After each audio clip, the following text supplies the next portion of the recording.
la que veníamos manejando. A veces, ¿cómo era que se llamaba en alemán el ensayo?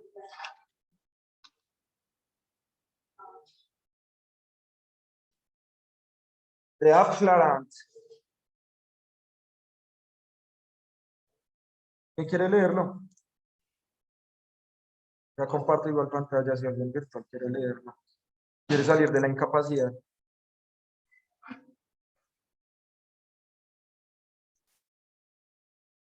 ¿Alguien quiere leerlo?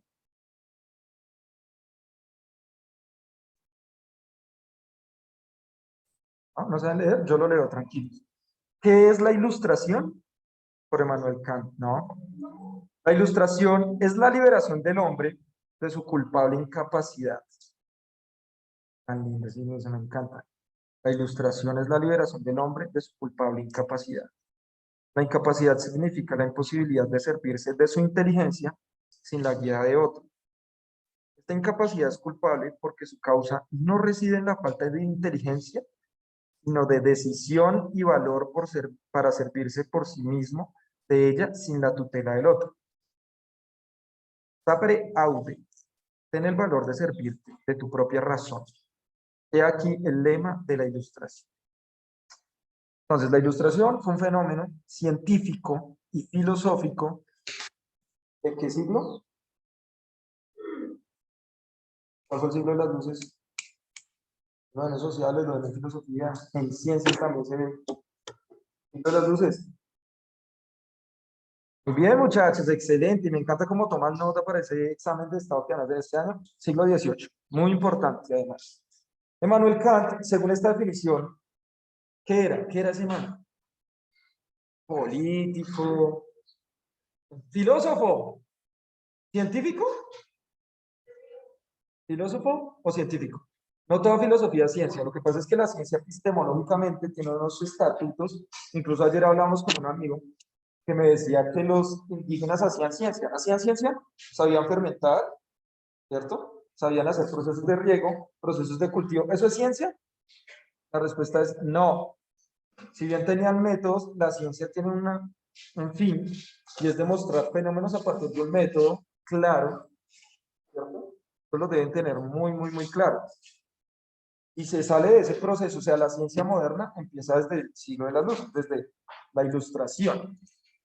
Un método exageradamente claro. O sea, cuando nosotros vayamos a hablar, por ejemplo, de calentamiento global, tenemos que hablar de muchas cosas. ¿Cómo? ¿Dónde empieza la ilustración? ¿Cómo se dan los procesos científicos modernos? Y, por supuesto, tenemos que abordar algo muy importante que se llama la crisis de la modernidad o la crisis del capitalismo. ¿Alguien ha leído sobre eso? ¿Lo han visto en filosofía o en sociales? ¿No? ¿No saben qué es la crisis del capitalismo? Un conflicto científico en el cual terminaron muertas desde 1914 a 1945 70 millones de personas a partir de la crisis del capitalismo, pero tenía una importancia diferencia a las anteriores guerras. Y es que esta fue la primera vez en la historia de la humanidad donde la ciencia fue usada como un instrumento de guerra. ¿Sí? El capitalismo usa la ciencia como instrumento de guerra, dando como resultado 70 millones de personas muertas. ¿Cuál es la población de Colombia? ¿Cuánto? 50 millones. ¿Y la de Ecuador? 20 millones de personas. Muy bien. Datos que hay que tener en cuenta, ¿sí o no? Es decir, la Primera y la Segunda Guerra Mundial, como resultado, tuvo la muerte de la población de Ecuador y de Colombia junta en este momento. Ese fue el resultado. La Primera y Segunda Guerra Mundial, o sea, las únicas guerras mundiales que han existido, es la crisis de la modernidad. Y es como la ciencia generó esos procesos de crisis, o sea, como la ciencia se usaba como arma. A los que les gusta el anime, les recomiendo una serie muy buena, epistemológicamente hablando y filosóficamente hablando, que se llama Doctor Stone. No sé si la conozcan. ¿Sí? ¿No? Valentina. Doctor Stone es una serie donde el mundo, todos los humanos se vuelven piedra. Y el protagonista, a partir de la ciencia, y explica cosas científicas, ojalá que no hayan psicópatas, porque también explica cómo hacer bombas y todo lo bueno. Quiere revivir al mundo. pero el man se basa en la idea de la ciencia del siglo XVIII. Es una ciencia que habla de progreso. ¿Sí? Vamos a llevar al humano a lo máximo de la etapa evolutiva y vamos a utilizar la ciencia para eso.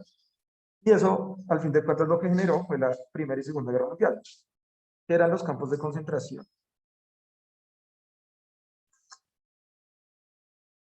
¿Alguien sabe qué era un campo de concentración?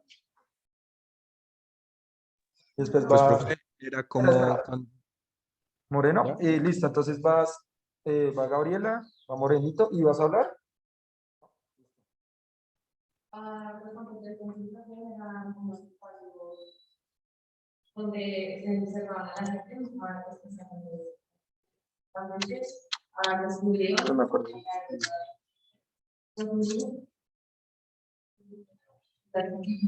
Listo, muy bien, excelente, Morenín. Profe, pues eran como sitios en los que, digamos, ponían a gente que, pues para trabajar, pero sin pagarles. O sea, prácticamente eran campos en donde esclavizaban a la gente, también a veces podían llegar a adoctrinar y pues matar y torturar. Muy bien. Los campos de concentración, si ustedes se leen un texto muy bueno que se llama El hombre en busca del sentido de Víctor Frank, el man, bueno, hay varios textos también de esto. Uno cree que los campos de concentración eran solo uno, porque casi siempre muestran Auschwitz, es el campo de concentración más grande. Pero habían muchos campos de concentración de oficios varios. ¿Sí? Entonces uno donde los tenían para recoger leña, otros para cocinar, otros para tejer, y así. Eran los campos de concentración realmente, pues eran fábricas tecnificadas donde en vez de procesar objetos, se procesan humanos. Sin embargo, para los alemanes, los judíos no eran seres vivos, no eran seres humanos, perdón, no eran seres humanos. Y en su concepción, eran menos que un humano, por tanto podrían hacerlo, así como nosotros hacemos con plantas y animales. No nos ponemos a pensar sobre ello. Más o menos le pasaba. Ahora, eso tiene que ver directamente con este mancito. Emmanuel Kant, inicialmente, no era un filósofo. Su primer proceso formativo y lo que él era realmente era físico y matemático. ¿Sí? Cosas que no cuentan de Kant. Todo el mundo piensa, ay, músico. Descartes, ¿qué era? Matemático. Y que creo importantísimo que cambió el mundo, Descartes. Les digo otra vez el nombre en italiano, ¿no? Regino Cartesius. ¿Qué creó? Cartesius. ¿Cómo? El plano cartesiano. ¿Qué es el plano cartesiano? Listo. Busquemos un plano cartesiano. Muy bien, ya la tienen re clara, ¿cierto? Parece una que. Una cruz. Pues resulta que Regino Cartesius era supremamente creyente. Supremamente creyente. Y el plano cartesiano lo crea René Descartes o Regino Cartesius para que se lo aprendan más breve. No es más que la forma matemática de representar a Dios. Ahí está Dios, que los presento según René Descartes. Esa cara de es como, uy, ¿cómo así? Claro, lo que pasa es que cuando ustedes hacen un plano cartesiano, siempre pasa lo mismo. Acá está de cero y tiende a qué? Cuando se va hacia allá, cuando se va hacia allá y cuando se va hacia allá, ¿a qué tiende? ¿Aumentar hasta cuándo? ¿Cuándo terminan los números? Infinito. Bueno, lo voy a hacer así re feo, re especial. Infinito en todas las direcciones. ¿Qué quiere decir Regino Cartesius con eso? Que Dios no puede ser cuantificable, sino que tiene infinito. Entonces, matemáticamente, es la totalidad del todo, ¿sí? De lo existente. Lo que quiere decir, eso va a ser muy importante porque el plano cartesiano cambió la historia del mundo. La cambió muchísimo. ¿Por qué? ¿Para qué sirve eso? ¿Alguien sabe cómo se llama la disciplina de hacer mapas? Cartografía, gracias a Regino Cartesio. Ush, no sé. Vamos, que digo, wow, no, en serio me siento tan feliz. Bueno, muchachos, claro, entonces, esto permitió generar coordenadas. Antes no existían las coordenadas, o sea, no se tenía esa cuestión. Entonces, esto permite cuantificar el mundo, darle valor al terreno y permitir qué cantidad hay en tal lado y etcétera. Entonces, cuando llegan a América, ellos pueden dividir y llegar muy fácilmente acá a partir de los primeros cartesianos y empiezan a generar, ¿sí? Procesos de dominio y de poder a partir de esta ciencia que se estaba desarrollando. Esto, pues la matemática es el fundamento de la ciencia. Es la filosofía primitiva de la ciencia. Y la matemática es un tipo de filosofía. Con la matemática se intenta explicar todo. ¿Sí? Y explica todo realmente. Pero hay diferentes vertientes también. Entonces, estoy explicando esto para que veamos que realmente muchos de los filósofos que leemos hoy en día, como Immanuel Kant o como Descartes, realmente eran científicos y se pusieron a pensar. O sea, lo que pasa es que no todo filósofo es científico, ¿no? O sea, que haga filosofía no quiere decir que sea científico, porque la ciencia es un tipo de pensamiento dentro de la filosofía, pero que tiene un método re claro. Me imagino que ustedes ya vieron corrientes del pensamiento y de investigación, ¿no? ¿No ven eso? Positivismo, humanismo, investigación sociológica. ¿No ven eso? No, papi. No. Entonces, lo que pasa es que la ciencia moderna es positivista, ¿sí? Entonces, la ciencia positivista se deriva de dos autores, dos filósofos que supongo que ya leyeron. Uno es Descartes, que es el racionalismo, y ahí sale Kant. Y el otro es Bacon, ¿sí? Que supongo que ya lo leyeron también, porque Bacon es el maestro, el creador de algo que se llama el empirismo, ¿sí? Es decir, desde mis percepciones, yo puedo conocer el mundo. Es un poco lo que decía Santo Tomás, ¿no? También en algún momento lo decía San Pedro. Hasta no ver, no creer. Eso es un pensamiento de Bacon, o sea, yo lo que percibo es lo que existe. Pero entonces René Descartes ya después dice, uy, no, espere, porque los sentidos nos engañan. No puedo depender de mis sentidos, ¿sí? Para decir que esto es real o no. ¿Listo? Y la ciencia moderna se va a apoyar en eso y va a crear, va a unir esas dos corrientes, el empirismo y el racionalismo, y va a crear algo que se llama el positivismo. Entonces, a partir de todos esos métodos, vamos a descifrar a partir de la certeza, de la evidencia y la verdad, los fenómenos, o sea, lo que esté ocurriendo. Entonces pasa, me imagino que ustedes también sabrán, que la ciencia moderna surge a partir de la religión católica. ¿Sí? ¿Sí sabían eso? ¿Sí, no? O sea, cuando se empezaron a crear las primeras universidades occidentales, porque pues, los griegos ya tenían universidades, ellos, digamos que su interés era descubrir la naturaleza de Dios, cómo Dios empezó a crear todo. Y en ese juego se empezó a crear varias vertientes, digamos que de pensamiento científico con métodos. La primera de ellas, pues de pronto la alquimia, una de las primeras. ¿Cuál era el interés de la alquimia?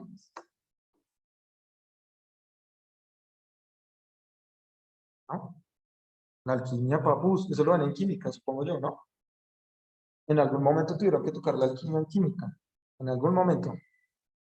La alquimia fue el precursor, o sea, la base para la química moderna. Antes de que existiera la química moderna, existía la alquimia. También recomendado, serie. Full Metal Alchemist. Es una muy buena serie donde explican muchos procesos de alquimia. ¿Sí? Full Metal Alchemist tampoco, ¿no? Ya no veo anime, Valentín. Pero Caleto, dice. Entonces, sí, porque Full Metal Alchemist es una serie muy conocida, pero la alquimia, o bueno, era como una mezcla entre algo paranormal, por así decirlo, y métodos científicos. ¿Qué buscaban? La piedra filosofal. Así se llama. ¿Qué es la piedra filosofal? Pues era una sustancia para convertir todos los metales en oro y para alcanzar la vida eterna. Ustedes han visto Harry Potter, ¿sí? ¿Todos? ¿Alguien no se ha visto Harry Potter 1? Harry Potter 1, que no se la hayan visto. Listo. No importa. En Harry Potter 1 nombran a un famoso alquimista.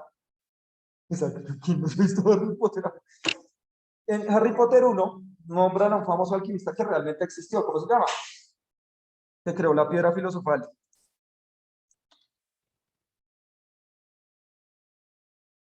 Nicolas Flamel. Se supone que Flamel y creó la piedra filosofal. Y eso lo nombran en Harry Potter 1. ¿Sí? Flamel era un alquimista, realmente era un esclavo y causó mucha curiosidad porque el man de un momento a otro desaparece, se supone que vivió muchos años y se volvió muy adinerado. Bueno, no existía el dinero en esa época, digamos que empezó a tener mucho oro. ¿Listo? Y eso era lo que querían los alquimistas. Después se dieron cuenta que la materia no se comportaba de esa manera. Y a partir de métodos científicos perfeccionaron lo que se llamó después la química de la materia.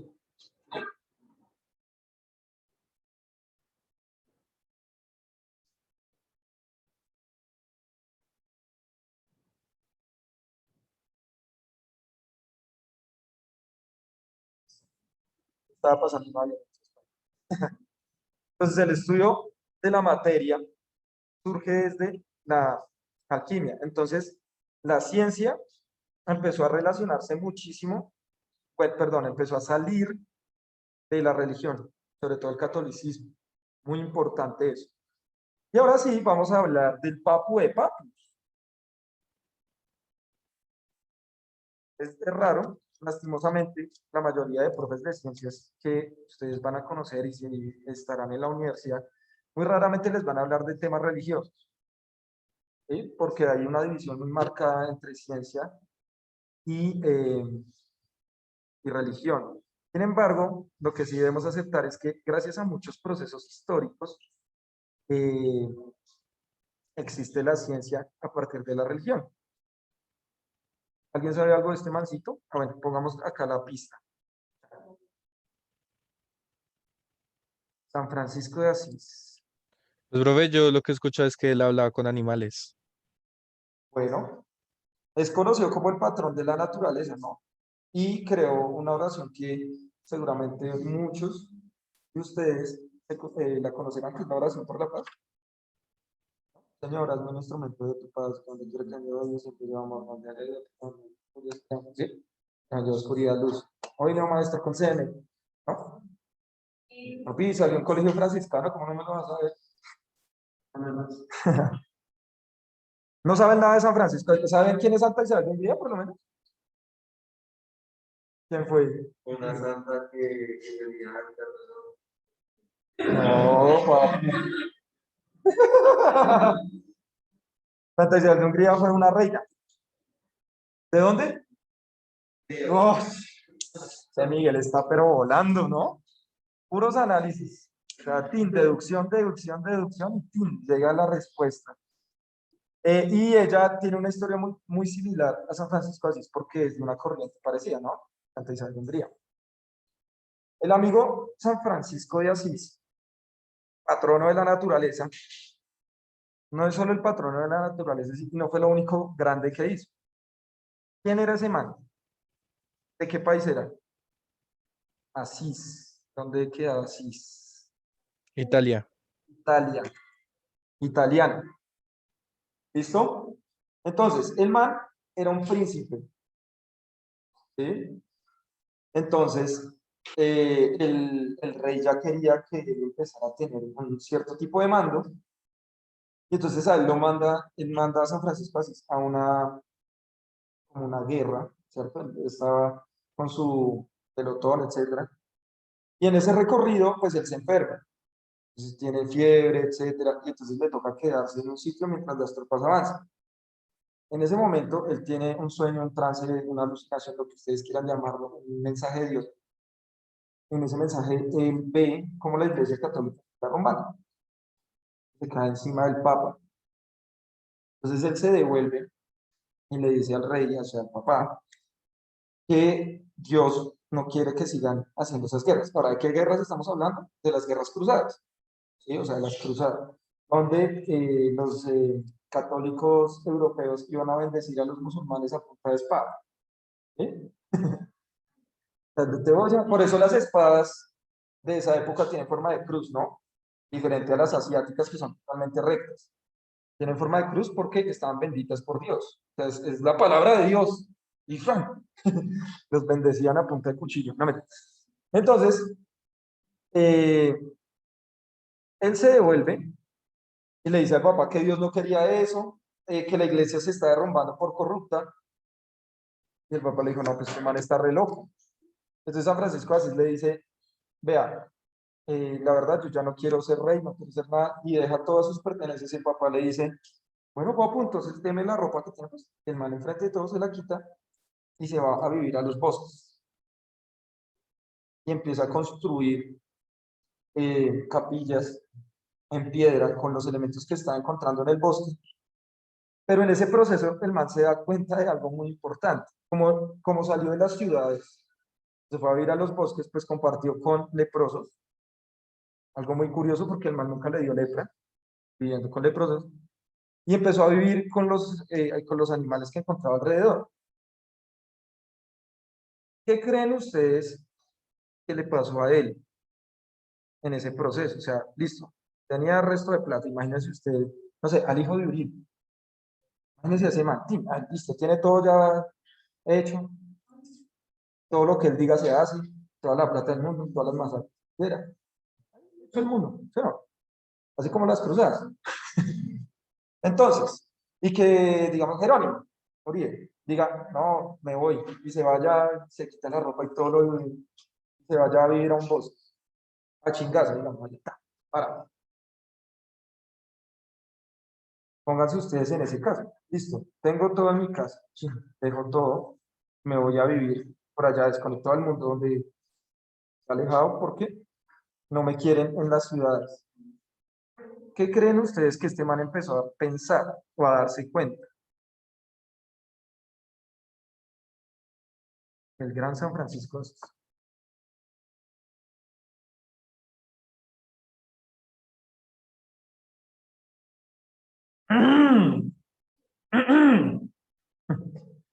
¿Alguien? No, nada. ¿Alguien ha vivido en el campo, o bueno, ha estado por lo menos más de un mes?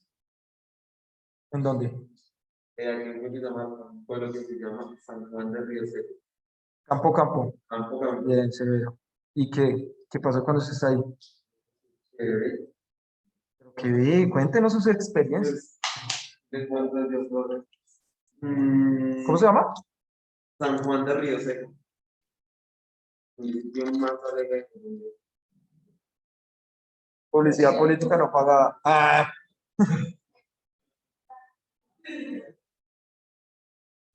Ay, no, se lo quería. Pues, ¿en una plaza de toros funcional? Sí, profe, funciona. No, qué. Listo. A ver, ¿será que Miguel sale por ahí en alguna foto? No, listo. Uy, se re lejos. En la frontera. Pues, Con Tolima. bien. Tierra caliente, fría. Caliente. Listo, San Juan. ¿Qué experiencias? A ver, ahí nos estamos ambientando para conocer. Mm, O experiencia. sea, tú estás en vereda. En vereda, sí, no porque este es el pueblo, Ujú. pero de ahí sigue uno como 1 hora, 2 horas, ahí llega. Listo, bien. Digamos, yo viví un año en zona veredal también cuando hice mi tesis de pregrado. Me di cuenta de muchas cosas y por eso decidí hacer mi maestría en lo que estoy haciendo. ¿Sí? Porque me di cuenta de muchas relaciones. Y después cuando entré a la maestría me di cuenta de lo importante que era este man, sobre todo para mi tesis. Y no es de gratis que yo haya salido a un colegio franciscano. Eso le dio sentido a muchas ideas que yo tengo. Pues resulta que si nosotros nos vamos a ir a un bosque, que fue lo que le pasó a este man, él se empezó a dar cuenta que había muchas cosas que le habían, o sea, que la iglesia le había mentido en muchas cosas. Y es que él se dio cuenta más o menos que Dios no era como lo pintaban, no estaba en todo lado así como un ente, ¿sí? Ahí por ahí, sino más bien él estaba en la naturaleza. Dios era la naturaleza, eran los árboles, el río, el aire, eso era Dios porque todo era tan perfecto que tenía sentido, todo estaba organizado perfectamente. Pero había un gran problema, y es que San Francisco así se empezó a meter de una forma. ¿Alguien sabe la diferencia entre político y política? ¿No es lo mismo? ¿Qué es lo político? ¿Qué es la política? Sociales, filosofía, ¿no? Miguel. Lo político tiene más relación como con las relaciones interpersonales que existen, ¿no? Y la política ya es como el ejercer de administrar ciertos recursos de determinado territorio. Muy bien, ahí va. Lo político son las formas de poder que se rigen a partir de una estructura interna. O sea, yo tengo una forma de poder con ustedes. La política es la gestión de ese poder. O sea, obviamente en términos más administrativos. Digamos, entre nosotros hay relaciones de poder,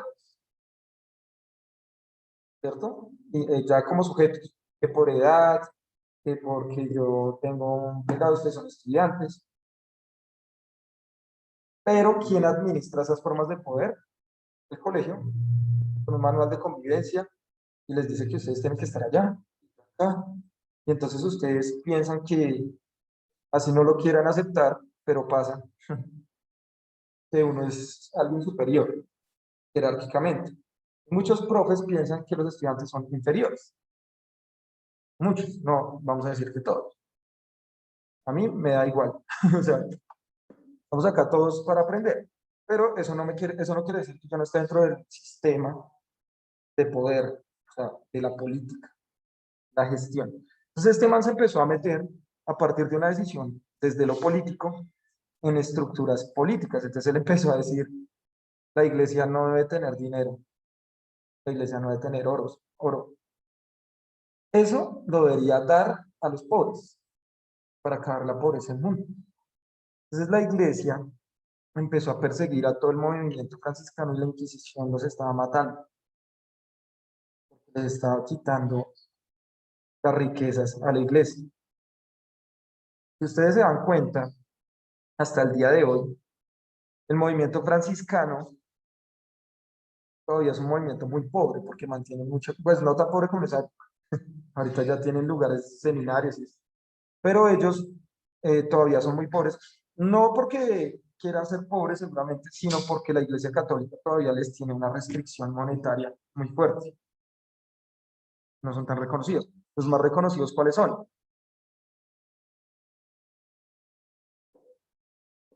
Los jesuitas. Recuerden que el Papa actual, ¿cómo es que se llama el Papa actual? Ese es el alias, Francisco, señor Bergoglio, ¿sí o no? Bergoglio. Él, él es jesuita. Los jesuitas están muy relacionados con los franciscanos. Por eso él toma el nombre de Francisco. Y él es Francisco, sería el Francisco primero, porque ningún papa en la historia del- de la Iglesia Católica había tomado el nombre de San Francisco Asís como papa. Eso ya dice mucho. Nunca nadie se había llamado Francisco porque todavía hay una corriente. Ahora, esto es muy importante para entender la biología, sobre todo lo que vamos a hablar, que es calentamiento global, porque este man ojalá, no sé, ustedes no se han visto una película en filosofía, la ponen mucho, que se llama El nombre de la rosa, ¿no? Es que sí, yo sé que si la ponemos a ver, ustedes todavía no tienen la madurez intelectual para no dormirse la película, porque es re lenta, es re vieja, o sea, es una vaina ya, es muy vieja, es muy vieja, es severa película, pero digamos, cuando a mí me pusieron a verla en primer semestre, nada, yo me quedé a dormir con esa película y qué pereza. Y después la volví a ver un par de veces, pero muchos años después, y ya después le entendí el sentido, pero es porque uno tiene que madurar un poco las ideas para entender la película. Porque yo sé que se van a dormir, o sea, es una película realmente muy aburrida, ¿sí? O sea, y explica muchas cosas, pero hay que leer mucho. Es un libro de Humberto Eco que se llama El nombre de la rosa, y eso le hicieron una película. y habla de esta orden franciscana, cómo ellos empezaron a crear el método científico desde esa época, porque lo importante de San Francisco de Asís es que él empezó a gestar en sus seguidores, en su orden, el sentido de la evidencia. O sea, no todo es como lo pintan. A veces nos dicen los textos como, ay, sí, Dios hacía magia. Él decía, eso no es mágico, sino es algo que tiene sentido. Obviamente lo hace Dios. Cuando empezó a decir, no, pero la iglesia lo estaba, o sea, empezó a criticar la iglesia. Ahora, ese movimiento franciscano y los jesuitas fueron muy importantes.